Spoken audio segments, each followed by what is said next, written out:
Hello बच्चा party की हाल चाल ठीक ठाक है सारे जने okay very good so this is Aleen Kaur and you are here on my channel learn with Aleen Kaur and आप स्टार्ट किया होया है क्लास 9th का साइंस का दूसरा चैप्टर पहला लैक्चर अपलोड हो चुका है ना तो जे तुसी नहीं देखा हैगा तो लिंक पे क्लिक करके जाके देख सकते हैं अज आप स्टार्ट करना है lecture number 2 but before that do go down the below and red colour का बटन जोड़ा है सबसक्राइब का जरूर प्रेस करो बैल बटन भी जरूर प्रेस करो so that when ever I upload a new video you get notifications and तुसी टाइम से जो अपना सिलेबस है वो कवर करते रहो अपने फ्रेंड्स नाल शेयर भी जरूर करो तो लेट्स गेट स्टार्टेड सो आप जो फर्स्ट लैक्चर किया एक बार रिव्यू कर लेंगे है ना पहले लैक्चर आप स्टडी किया कि सब तो पहला मैटर की होंगे है ना चैप्टर का नेम क्लीयर किया we studied about what is matter something that occupies space and has some mass है ना कोई जगह घेरता है उस तो बाद आप प्योरिटी समझी सी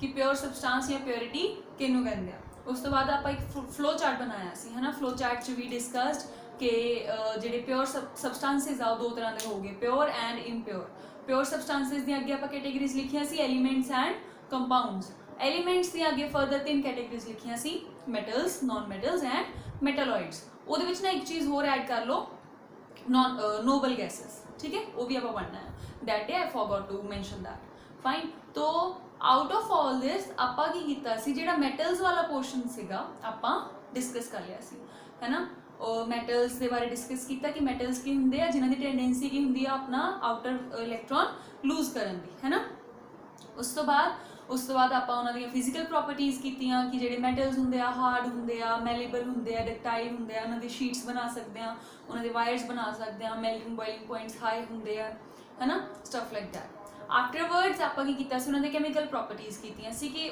वो किस तरह दूजिया चीज़ों रिएक्ट करते हैं ठीक है तो आप देखा सी कि अगर जो मैटल्स आ ऑक्सीजन नाल रिएक्ट करते हैं दे फॉर्म मेटल ऑक्साइड्स है ना अगर आप उन्होंने आप डाइल्यूट एसिड्स नाल रिएक्ट करवाते हैं तो मैटल सॉल्ट बनता है एंड हाइड्रोजन गैस निकलती है हाइड्रोजन गैस जी ओदी पछाण की है ना how do we identify which gas has came out of the test tube जिहदे च आपां रिएक्शन कैरी आउट कर रहे हैं तो आपां की करते हैं उहदे नेड़े मैचस्टिक लैके जाते हैं तो matchstick burns with a pale blue flame है ना तो वो की हाइड्रोजन गैस की निशानी है it is the identification of the presence of hydrogen gas इन्नी जी चीज़ आप पिछले लैक्चर कवर कर ली सी ये मैं तुहानू नटशैल च दस दिता डिटेल च देखना है go to the first lecture जाके जरूर देखो तो फिर उस तो बाद इस लैक्चर पर आओगे तो वधिया रहूगा ठीक है अगर तुहानू ये सारी चीज़ा ऑलरेडी क्लीयर आ दैन इतों स्टार्ट करो तो अज आप स्टडी करना है नॉन मैटल्स के बारे ठीक है तो हैडिंग पा लो नॉन मैटल्स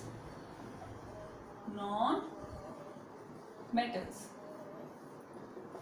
तो नॉन मैटल्स की होंगे इदा के सबसटेंसेस इदा के एलीमेंट्स जेडे इलैक्ट्रॉन गेन करने की टेंडेंसी रखते हैं ओके मैटल्स की सीगे जेडे लूज कर सकते हैं है ना तो नॉन मैटल्स की एलिमेंट्स दे that have the tendency to lose their electrons तो write down elements that have the tendency to lose electrons okay electrons नु lose कर सकते हैं क्लियर चलो तो this is all about non metals नहीं सिर्फ इन्हें दी डेफिनेशन के बारे नेक्स्ट आपां की करना है जो मेटल्स के केस कीता सी सारा कुछ है ना पहला आपां करांगे इन्हां दियां फिजिकल प्रॉपर्टीज इन्हां दा ना सारा कुछ जेड़ा मेटल्स तो उल्टा होगा ठीक है जो मेटल्स के बारे लिखा वो सारा कुछ आप उल्टा करी जाना ठीक है पहली चीज़ बस एक चीज़ सेम आ कि सॉलिड जो मेटल्स आ वो भी सॉलिड भी हो सकते हैं लिक्विड भी हो सकते हैं गैशियस भी हो सकते हैं in the same way non metals can also be solid और लिक्विड और गैस ठीक है so they can be solid for example carbon carbon का सिंबल होंगे सी सल्फर का सिंबल होंगे एस है ओके फॉस्फोरस ये सारे नॉन मेटल्स हैं फॉस्फोरस का सिंबल होंगे पी ठीक है एंड लास्ट पे आयोडीन इसका सिंबल आई होगा एटसेट्रा ठीक है alright they can be solid comma liquid भी हो सकते हैं और गैसेस। लिक्विड किहड़ा आ ब्रोमीन एक इस तरह का तुहाडे कोल नॉन मैटल आ जिहड़ा लिक्विड फॉर्म च एग्जिस्ट करता है। जिन्ने भी बच गए है ना नॉन मैटल्स दे विचों जिन्ने भी बच गए वो सारे की हो जूगे फिर बाकी सारे दे सारे दे विल बी गैसेस। ठीक है क्लियर ओके। दूसरी चीज they are not necessarily hard. जरूरी नहीं कि हार्ड ही हो है ना because obviously they are liquid and gases है ना ज्यादातर गैस के फॉर्म से एग्जिस्ट करते तो हार्ड तो होगा ही नहीं है ना। दूसरा जिदा कार्बन आ सल्फर आ यह की है सॉलिड फॉर्म च तो ओह हार्ड हो गए बाकी दे नॉन मैटल्स की आ they need not be hard. Third they are non malleable केड़े हुंदे आ दैट इज जिन्हां दी आपां शीट्स नहीं बना सकते can not be drawn into sheets उन्हां दी शीट्स नहीं बना सकते। ठीक है नंबर 4 नॉन डक्टाइल। डक्टिलिटी केड़ी प्रॉपर्टी हुंदी है उन्हां दियां की बना सकते हैं आपां wires that is can not be drawn into what wires उन्हां दी तारा नहीं बना सकते। ठीक है हुण इन्हां दोनों प्रॉपर्टीज नूं मिला के आपां एक चीज लिख सकते हैं दे आर ब्रिटल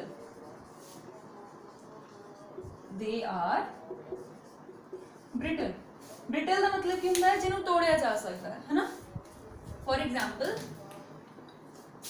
तुसी लै लो जिदा कोला आया है ना तो उन्होंने आप कुछ सट मारिए it gets broken into 2 pieces है ना या 2 और मोर पीसेस कच्चा है ना although it is a compound it is not a non metal हैगा नॉन मेटल ही बट कोई कंपाउंड है ना नॉन मेटल्स जे मिल के वो चीज़ बनी हुई है मेटल्स नॉन मेटल्स कुछ भी ओके कोई भी चीज़ जी तोड़ी जा सके उन्होंने आप कहते हैं दैट इट इज ब्रिटल। अंग्रेजी का वर्ड है ये ठीक है साइंटिफिक चीज़ नहीं है इंग्लिश का वर्ड है ब्रिटल।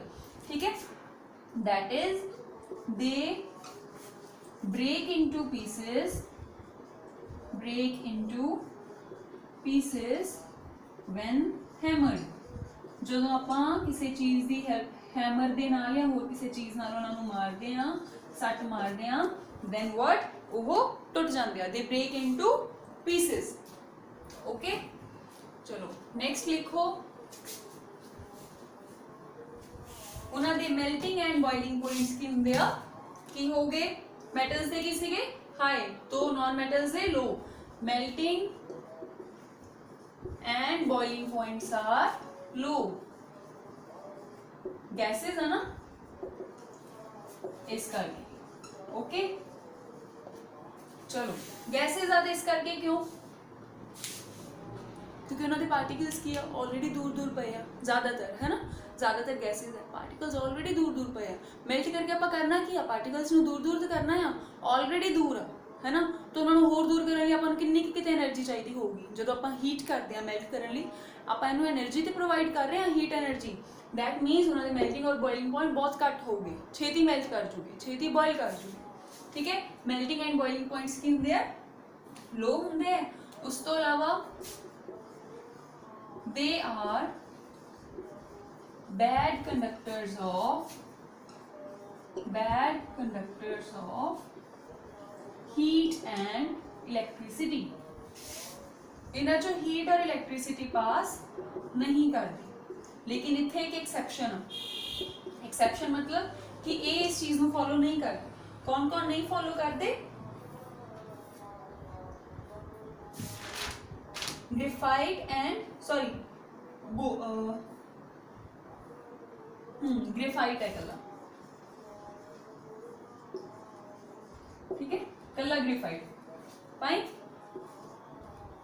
नेक्स्ट पॉइंट लिखो दे आर नॉन सोनोरस का मतलब की होया सोनोरस का मतलब की सीगा ਜਿਹੜੇ ਮੈਟਲਸ ਆ ਉਹਨਾਂ ਨੂੰ ਜਦੋਂ ਆਪਾਂ ਕਿਸੇ ਚੀਜ਼ ਨਾਲ ਮਾਰਦੇ ਆ ਅਗਰ ਲੋਹੇ ਦੇ ਟੱਬ ਦੇ ਵਿੱਚ ਆਪਾਂ ਕੁਝ ਮਾਰੀਏ then it produces a sound ਉਹਦੇ ਵਿੱਚੋਂ ਆਵਾਜ਼ ਆਉਂਦੀ ਹੈ ਨਾ तो वो की है सोनोरस आ। Non metals are non sonorous मतलब उन्हां दे विचों आवाज नहीं आती अगर आप उन्हां नूं किसी चीज़ दे नाल हिट करिए। ठीक है next is they are non lustrous, shiny appearance नहीं हुंदी। मैटल्स कीता सी ना that they have a shiny appearance, इन्हां दी शाइनी अपीयरेंस नहीं हुंदी। इत्थे भी एक्सेप्शन आ, ग्रेफाइट, ग्रेफाइट एंड आयोडीन, ये दोनों की होंगे है, इन्हां दी थोड़ी थोड़ी शाइनी अपीयरेंस होंगी है, ठीक है, just like metals. Okay, so this is all about the physical properties of non metals. लिख लो फटाफट, 3 2 1 गो। चलो हुण ये हो गया, हुण आपां की करनी है इहदियां केमिकल प्रॉपर्टीज, है ना, सेम जिहियां यहाँ उहदे वांगू ही, जस्ट लाइक मेटल्स, जिद्दां आपां मेटल्स कीते उहदी आपां की कर लैणे आ, नॉन मेटल्स कर लैणे आ, ठीक है। सो हेडिंग लगा दो केमिकल प्रॉपर्टीज, केमिकल प्रॉपर्टीज, ठीक है। तो पहली केमिकल प्रॉपर्टी आपां की कीती सी, रिएक्शन विद ऑक्सीजन, तो इत्थे भी यही करांगे, reaction with oxygen, reaction with oxygen, ठीक है। तो जिद्दां मेटल्स रिएक्ट करदे सी, ये भी उसी तरह रिएक्ट कर दिया। तो non metal, Nm means non metal, when it reacts with oxygen it forms non metal oxide, non metal oxide, ठीक है। ਇਹਦਾ ਫਾਰਮੂਲਾ ਜਿਹੜਾ ਆ ਕੁਝ ਵੀ ਹੋ ਸਕਦਾ ਹੈ ਡਿਪੈਂਡਿੰਗ ਅਪਨ ਇਹਨਾਂ ਦੀਆਂ ਵੈਲੈਂਸੀਜ਼, ਠੀਕ ਹੈ। ਵੈਲੈਂਸੀਜ਼ ਕੀ ਹੁੰਦੀਆਂ ਆ ਕਿ ਇਹਨਾਂ ਦੀ ਆਊਟਰ ਇਹ ਕਿੰਨੇ ਇਲੈਕਟ੍ਰੋਨਸ ਲੂਜ਼ ਜਾਂ ਗੇਨ ਕਰ ਸਕਦੇ ਆ, ਹੈ ਨਾ, ਇਹਨਾਂ ਦੀ ਕੰਬਾਈਨਿੰਗ ਕੈਪੈਸਿਟੀ ਕਿੰਨੀ ਹੈ, ਕਿੰਨਾ ਚਾਰਜ ਹੈ ਇਹਨਾਂ ਦੇ ਉੱਪਰ, ਠੀਕ ਆ। ਉਹਦੇ ਬਾਰੇ ਡਿਟੇਲਸ ਪੜ੍ਹਨਾ ਆਪਾਂ 3rd ਐਂਡ 4th ਚੈਪਟਰ ਦੇ ਵਿੱਚ। ਫॉर द टाइम बीइंग ਤੁਸੀਂ ਇਹਨੂੰ ਇਸ ਤਰ੍ਹਾਂ ਲਿਖ ਸਕਦੇ ਆ, ਠੀਕ ਆ। ਚਲੋ तो नॉन मेटल ऑक्साइड बनाते हैं। हुण जिहड़े नॉन मेटल ऑक्साइड आ इन्हां दे बारे पढ़ते हैं। They are acidic in nature, इन्हां दा नेचर किदां दा हुंदा आ, एसिडिक। याद करो जेडे आपां मेटल ऑक्साइड्स पढ़े सीगे वो किदां दे सी, या तो बेसिक इन नेचर सी या एम्फोटेरिक सीगे। दैट मीनस या तो बेस की तरह बिहेव करते सी या फिर एम्फोटेरिक। दैट मीनस अगर एसिड दे कोल रख दिता तो बेस बन गए, अगर बेस दे कोल रख दिता तो एसिड बन गए, है ना। They have the tendency to act as both acid as well as base, ठीक है, क्लियर। दूसरे नंबर पे आपां कीती सी reaction with dilute acids, dilute acids, है ना। डाइल्यूट एसिड्स किहड़े हुंदे जिन्हां दा वाटर कंटेंट कंपैरेटिवली हाई होवे। मैंने तुहानूं इत्थे एक चीज़ दस दी हां, डाइल्यूट टर्म जिहड़ी है ना इहदी थोड़ी जी आपां वधिया तरीके नाल समझदे हां। तीन इस तरह दे नाल कंटेनर ले लिया आपां या टेस्ट ट्यूब्स कह लो, है ना। अगर टेस्ट ट्यूब्स लेने तो इस तरह दी ड्रॉ कर लियो, ठीक है। तो मैं इहदे विच एसिड लिया,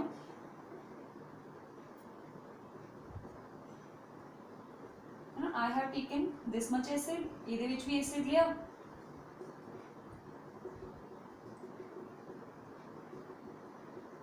ठीक है। तो what I am doing here, इहदे विच भी मैं 100 ml ले लिया, इहदे विच भी 100 ml ले लिया, इहदे विच भी 100 ml ले लिया, है ना। तिन्नां विच सेम क्वांटिटी ऑफ एसिड आपां ले ली। हुण इहदे विच की है 40% वाटर है, मतलब 40 ml वाटर आ, इहदे विच कह लो 50% वाटर आ, इहदे विच 60% वाटर आ, ओके, क्लियर। हुण अगर मैं ए और बी नूं कंपेयर करां तां मैं किहनूं डाइल्यूट कहूंगी, है ना। तुसीं कहोगे कि मैम डाइल्यूट का मतलब कि वाटर कंटेंट होना, है ना। तो इस हिसाब दे नाल दोनों ही डाइल्यूट आ, नहीं। Dilute and concentrated comparative terms आ, रिलेटिव टर्म्स आ। हुण इन्हां दोनों चों देखो वाटर कंटेंट ज़्यादा किहदे विच आ, इहदे विच ज़्यादा या इहदे विच ज़्यादा, बी विच ज़्यादा वाटर कंटेंट है ना। तो ए दे comparatively B is dilute acid, ठीक है। It will be concentrated, A dilute आ। हुण अगर इन्हां दोनों नूं कंपेयर करिए बी और सी नूं, तो सी हैज़ मोर वाटर कंटेंट। तो अगर मैं तुहानूं दो ऑप्शन दे देवां कि बी और सी दे विचों यूज करना है एसिड तो सी और डाइल्यूट एसिड होना चाहिए, तो तुसीं किहड़ा चूज करोगे, ऑब्वियसली यू विल चूज सी, ठीक है। उस स्थान ते बी जिहड़ा आ वो की बन जाएगा, it will become concentrated solution, ठीक है। रिलेटिव टर्म्स आ, ठीक है। ये नहीं है कि अगर कल्ला पिया तो आप कह देंगे कि हाँ ये बहुत ज़्यादा कंसनट्रेटेड है, नो। अगर आप किसी नाल कंपेयर करेंगे then only we can say कि कंसनट्रेटेड आ या फिर डाइल्यूट आ, क्लियर, ठीक है। तो नॉन मेटल्स के बारे इतने निक्की जी गल आ कि ये रिएक्ट करते नहीं है। Non metals they do not react with dilute acids, they do not react with dilute acids. ठीक है, इन्हां दे नाल ये कोई लड़ाई झगड़ा नहीं, कोई दोस्ती नहीं, कुछ भी नहीं करते। ठीक है, clear. So this was all about non metals. देखो नॉन मेटल्स का कितना थोड़ा जिहा है काम, है ना, क्लियर। चलो हुण आपां नेक्स्ट की पढ़ना है, we want to study about metalloids. ठीक है, मेटलॉइड्स के बारे पढ़ना है ना। हेडिंग पा लो, छोटा छोटा काम है, बाले निकल निकलता। तो हेडिंग दियो मेटलॉइड्स।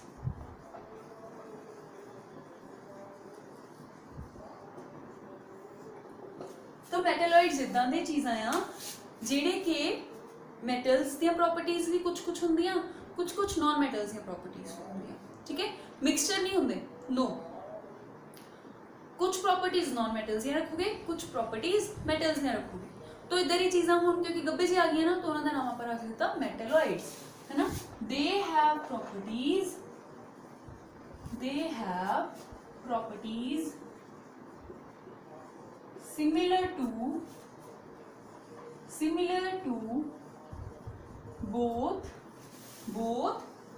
metals and non-metals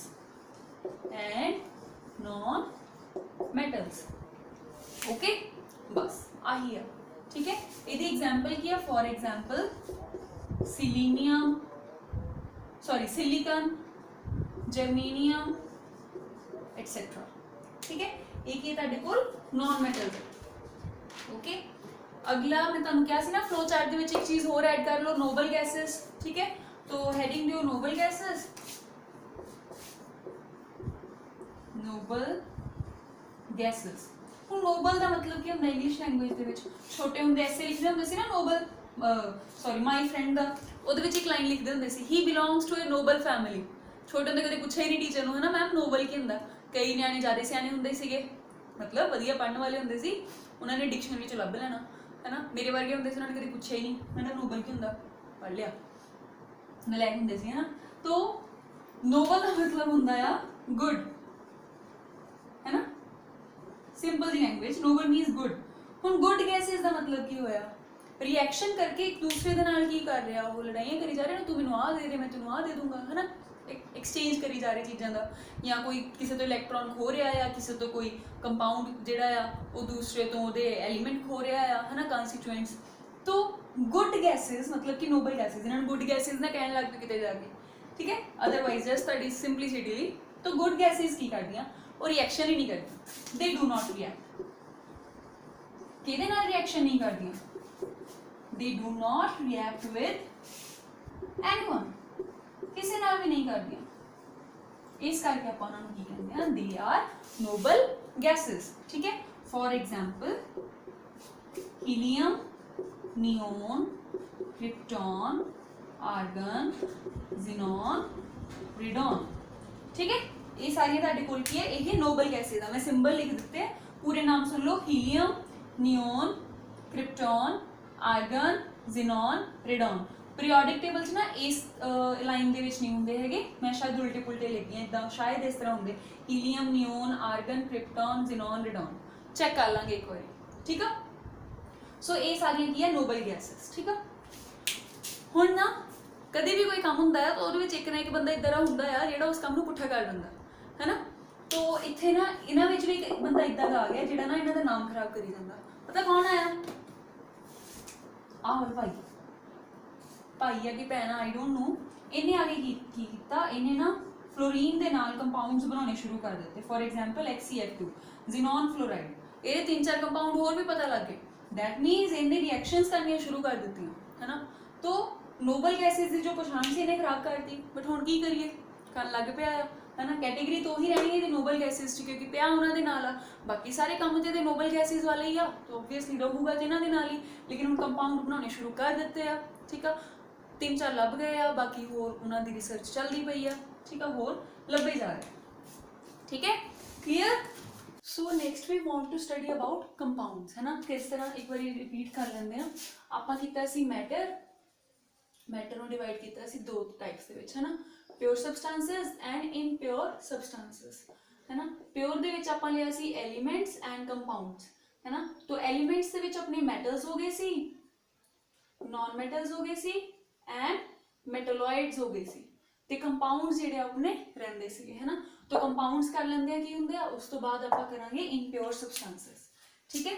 तो जस्ट टू सेव टाइम ਜਿਹੜੀਆਂ कंपाउंड्स ਆ और ਉਹਨਾਂ ਦੀਆਂ प्रॉपर्टीज ਆ ਮੈਂ ਪਹਿਲਾਂ ਤੋਂ ਲਿਖ ਕੇ ਰੱਖ ਲਈਆਂ ठीक है। तो कंपाउंड्स ਕੀ ਹੁੰਦੇ ਆ compounds are the pure substances ਇੱਥੇ ਲਿਖ ਲੈਂਦੇ ਆ pure substances that are made up of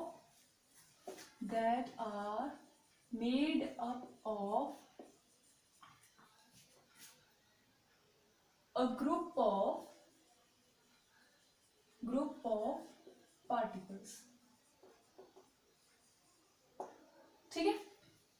compounds इधर सबस्टांसेस है जेडे सिंगल पार्टिकल तो मिलके नहीं बनते लेकिन ग्रुप ऑफ पार्टिकल्स तो मिलके बनते हैं ठीक है। वही group of particle through out repeat होता जाता है। For example H2O water NaCl है ना। अच्छा ये इत्थे एक लाइन होर ऐड करो in a fixed whole number ratio ਇਹਦਾ मतलब ਕੀ ਹੋਇਆ fixed whole number ratio. Whole number ਤਾਂ ਪਤਾ ਨਾ 1 2 3 4 ਐਂਡ ਸੋ ਔਨ ਚੱਲਦੇ ਰਹਿੰਦੇ मतलब फ्रैक्शन ਚ ਐਗਜ਼ਿਸਟ ਨਹੀਂ ਕਰੂਗਾ। ਫਿਕਸਡ ਰੇਸ਼ੋ मतलब ਉਹ ਰੇਸ਼ੋ ਚੇਂਜ ਨਹੀਂ ਹੋਊਗੀ ਕਿਸ ਤਰ੍ਹਾਂ ਦੇ ਨਾਲ ਵਾਟਰ ਆ ਨਾ ਇਹਦੇ ਚ 2 ਪਾਰਟਸ ਹਾਈਡਰੋਜਨ ਹੈ 1 ਪਾਰਟ ਆਕਸੀਜਨ ਆ तो ये रेशो हमेशा इसी तरह ਰਹੂਗੀ 2:1 2 पार्ट्स हाइड्रोजन 1 पार्ट ऑक्सीजन। अगर आप 2 पार्ट्स हाइड्रोजन ले लिए एंड 2 पार्ट्स ऑक्सीजन ले लिए then it becomes H2O2 this is hydrogen peroxide मतलब रेशो चेंज करन दे नाल अपना कंपाउंड चेंज ही हो गया। रेशो जिहड़ी आ वो सेम रखनी है ठीक है। NaCl दे विच भी एक पार्ट सोडियम एक part chlorine then only it is form it forms what it forms a NaCl molecule ठीक है। तो फिक्स्ड होल नंबर रेशो च कंबाइन करते हैं ठीक है। नाउ लेट्स सी इन्हां दी की प्रॉपर्टीज है। पहली कहंदे they are homogeneous in nature है ना मतलब थ्रू आउट सेम हुंदे आ।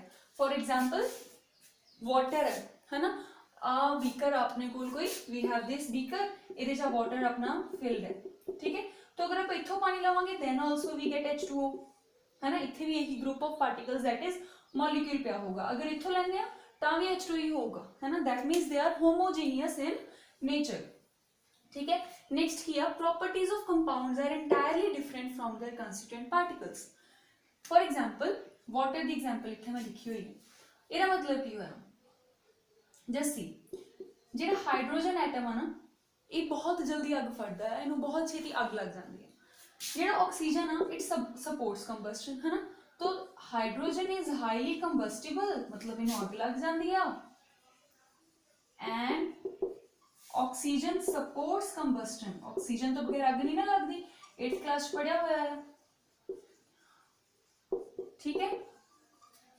तो लेकिन अगर इन्हां दोनों ने मिलके वाटर बना दिता हुण वाटर की करदा है तो अग नूं बुझाउंदा है दैट मीनस इन्हां दी प्रॉपर्टीज कुछ होर सी तो जिहड़ा कंपाउंड बनिया इहदियां प्रॉपर्टीज कुछ होर हो गईयां। आ दोनों की आ इन्हां नूं आपां कहंदे कंस्टिट्यूएंट मतलब वो पार्टिकल्स जिन्हां तो मिलके ये बन रहे हैं। तो कंपाउंड दी प्रॉपर्टीज उहदे कंस्टिट्यूएंट्स तो कंप्लीटली डिफरेंट होंदी है ठीक है। थर्ड पॉइंट देखो constituents can not be separated by any physical method. Constituent नूं आपां किसी भी फिजिकल मैथड दे नाल सैपरेट नहीं कर सकते। Again take the example of water एक एग्जाम्पल लेके चलिया करो ਉਹਦੇ ਨਾਲ ਨਾ पढ़ना ईजी हो जाता है ओके। वाटर एग्जाम्पल ले लिया ਆਪਾਂ तो अगर आप पानी ਨੂੰ बॉयल करते हैं ਤੁਸੀਂ कभी देखिया कि ऑक्सीजन उड्डी जाती पई है हाइड्रोजन विच रह गई नहीं ना। तो बॉयलिंग की एक फिजिकल मैथड आ अगर आप ਉਹਨੂੰ फिल्टर पेपर के थ्रू पास किया तो सारे का सारा पानी पास करता है ना। तो एज सच आप इन्हों सैपरेट नहीं कर सकते कैमिकल मैथड्स के नाल कर सकते हैं इस तरह किसी भी फिजिकल मैथड के नाल बॉयलिंग इवैपोरेशन फिल्ट्रेशन सैडिमेंटेशन इधर किसी भी मैथड के नाल आप कंस्टिट्यूएंट्स में सैपरेट नहीं कर सकते। Next their melting and boiling points are fixed क्योंकि हुण उन्हां दी जिहड़ी रेशो आ है ना वो उन्ने ही मॉलिक्यूल्स है उन्हां दा मिक्सड जो भी कंपाउंड बनया मिक्स होके है ना वो उन्नी अमाउंट ही रहेगी amount is not going to change.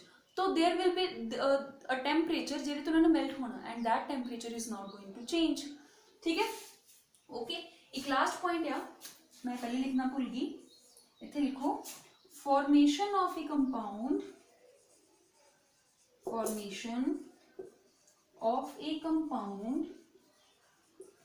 is always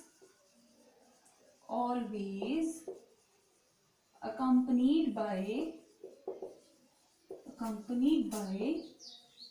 release of energy.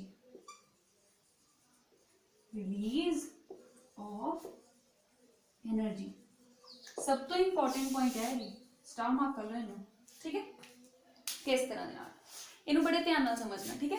बाकी पॉइंट्स लिख ले, नहीं लिखे तो पॉज करके नोट कर लो। डन, चलो मैं इरेज कर लगी हां सो दैट आप बाकी वाले समझ ले। आज जेड़ा लास्ट वाला इन्हों थोड़ा चंगी तरह समझ लिए, है ना।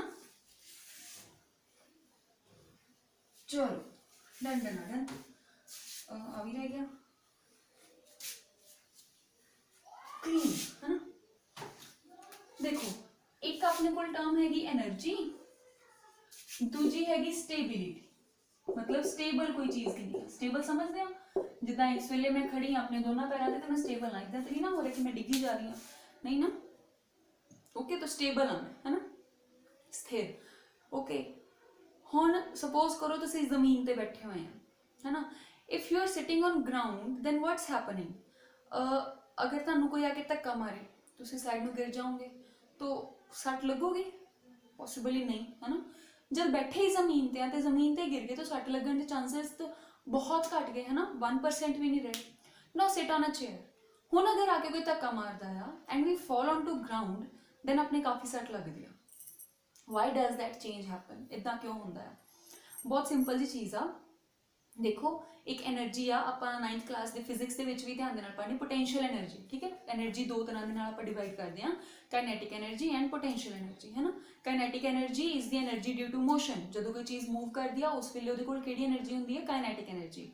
दूसरा जो कोई चीज़ अपनी ओरिजिनल पोजीशन तो मूव करके किसी होर पोजीशन ते हाइट ते आ then it possesses potential energy. Okay तो अगर तुसीं जमीन ते सीगे that is your original position, fine, उस वेले अपनी पोटेंशियल एनर्जी 0।